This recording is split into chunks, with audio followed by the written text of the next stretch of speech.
여러분, 명당에 집을 지으면 번영과 명예가 한 손에 지어지며 또 가족들의 기운에 막힘이 없다고 말을 하고 있습니다. 물론 여러분의 집에도 가장 좋은 곳, 즉 명당이 어느 집이나 다 있습니다. 하지만 누구나 이 명당의 자리를 함부로 하고 또 비워야 함에도 채워두고 막아두고 있기에 그 기운이 잘 살아나고 있지 못하고 있는 것이며, 여러분 역시 그 집의 기운을 전혀 얻고 있지를 못하고 있는 거예요. 여러분, 이것만은 절대로 막지 마세요.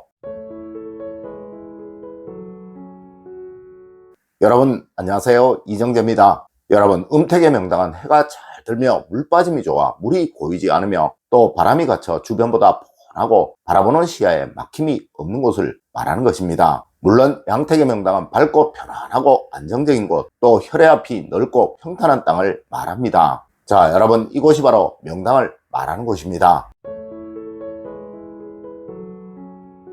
네, 분명 가운데이죠. 그럼 여러분, 과연 이곳을 집으로 치면 어디가 될까요? 맞습니다. 바로 거실입니다. 아마 대부분의 분들이 명당 하면 저 어디 산소만 생각하고 저 어디 산 골짜기만 생각을 할 거예요. 하지만 여러분, 우리 동양학은 크게 보면 세계를, 또 작게 보면 우리나라, 우리 고장, 우리 집으로 축소를 시키면서 이론을 적용해 나가는 거예요. 하여 세계 어디를 가보아도 대도시들은 항상 앞서의 지형과 같은 곳에 건설이 되어 있으며, 또 여러분의 고장 역시 앞서와 동일한 형태의 곳에 생겨나 있는 것이고, 그리고 여러분의 집 역시 이러한 구조로 만들어져 있는 것입니다. 네, 번영하는 도시, 번영하는 고장, 번영하는 집들은 항상 동일한 원칙을 가지고 있지만 실제로 여러분들은 잘 몰라서 이 명당인 자리, 거실을 정말 명당으로 만들지를 못하고 있어요. 네, 명당의 구실을 못하니 여러분의 집이 번영도 행복도 또 가족들의 일에서도 만족을 얻을 수가 없게 되는 것입니다. 여러분, 이 원칙만은 무조건 지키십시오. 그래야 명당의 기운이 여러분의 가정에서 잘 살아나게 됩니다.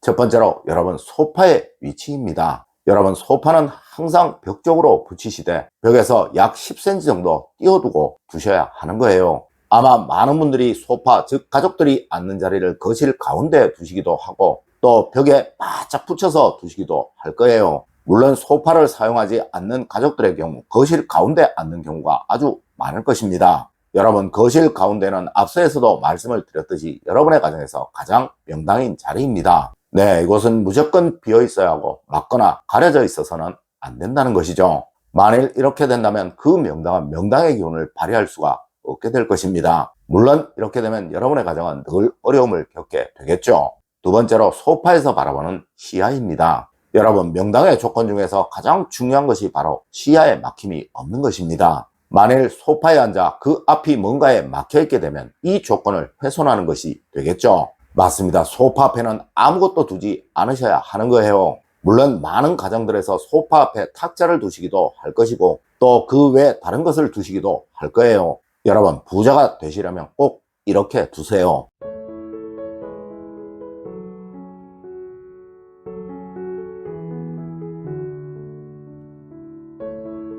하지만 가난해지고 싶거나 또 불행해지고 싶다면 이렇게 두십시오.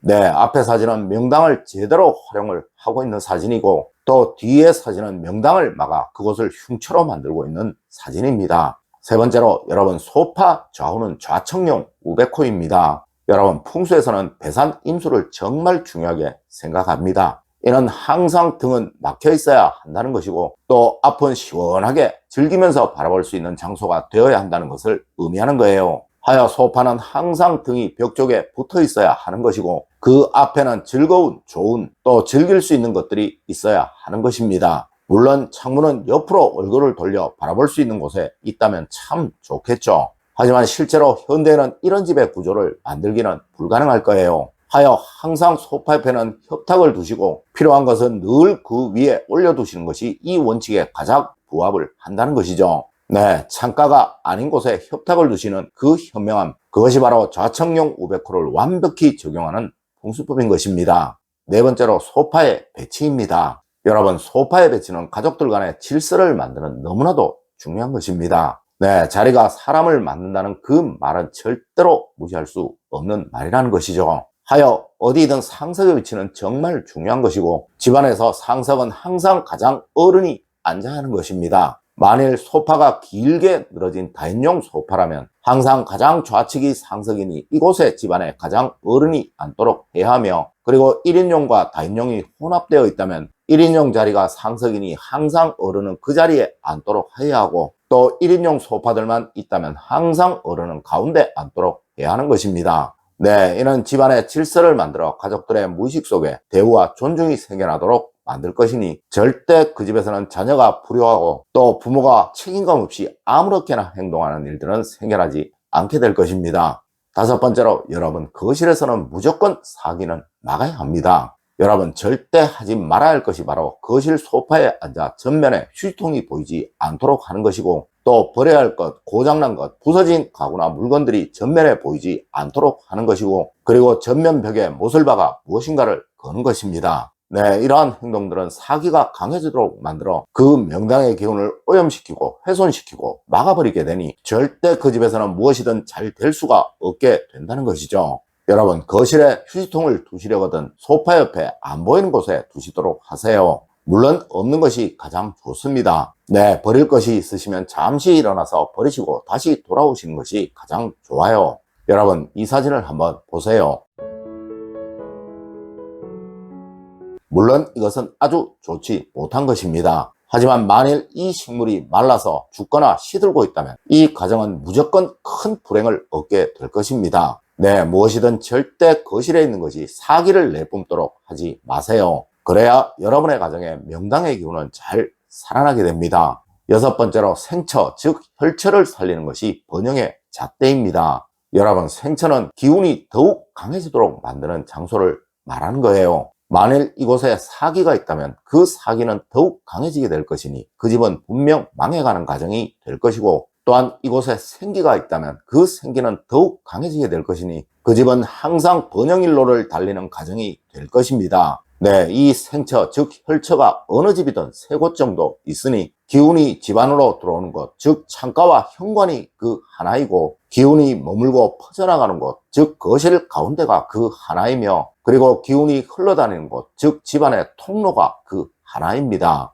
여러분 이 세 곳에는 절대로 사기가 있는 것을 두지 마세요. 특히 거실 가운데는 무엇보다 정말 중요합니다. 네, 이곳은 들어온 기운이 더욱 강해지는 곳이라 이곳에서 여러분의 가정에 모든 번영과 행복이 만들어진다고 이야기를 해도 절대 과언이 아니라는 것이죠. 하여 부잣집들에서는 절대로 이곳에 무엇인가를 두는 경우가 없어요. 네, 이 사진처럼 말이죠.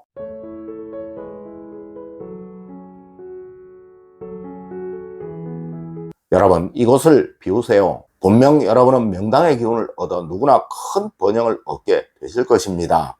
여러분 오늘은 어느 집에나 있지만 누구나 잘 모르는 명당인 장소 즉 거실을 활용하는 방법에 관해 이야기를 해 드렸습니다. 네, 명당만 잘 살리시면 여러분 모두는 분명 큰 번영과 행복을 얻게 되실 거예요. 여러분 오늘 제가 알려드린 이야기 꼭 명심하셔서 늘 여러분의 가정에 행복과 번영만 가득하시기를 기원드리며 오늘의 이야기를 마치도록 하겠습니다. 늘 올바른 학문과 올바른 지식을 여러분들께 전하도록 노력하겠습니다. 여러분 긴 시간 감사드립니다. 감사합니다.